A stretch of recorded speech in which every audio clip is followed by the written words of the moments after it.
My name is Michael Anderson. I'm the facilities manager for DYNE Hospitality Group. When I first started with DYNE, we had approximately 75 locations. I've been here 2.5 years, and we've opened up approximately 25 locations. At DYNE, we want our customers to feel like they're at home. We like to give them the best smoothie that they've ever had. I help operators, I help cafes.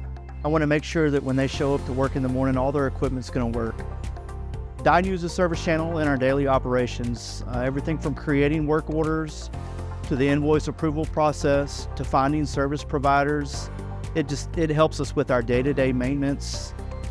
In previous brands working with capital equipment, you had no direction and you didn't know where to go, you didn't know what to replace, and that's what ServiceChannel has done for us. It's giving us complete transparency and visibility as to what actually is costing us the most money and if it should be replaced. Our ice machine goes down, we're down. We got to have our refrigeration tech there as quickly as possible, and finding the service providers, embedding them through the provider search, it's helped tremendously. It's hands off. Now I got to make sure it's set up right, but if I've done my part in ensuring that the system is set the way it's designed to, then it's allowed me all the time in the world on the weekends.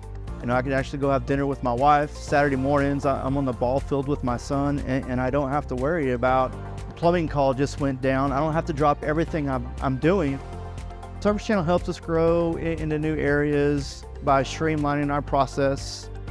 I'll enter the cafe into ServiceChannel, and once it's in ServiceChannel, it follows the rest of our fleet and follows the same processes.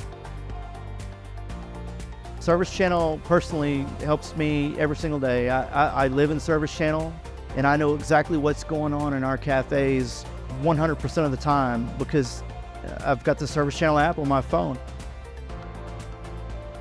I couldn't think of another way to manage facilities without ServiceChannel.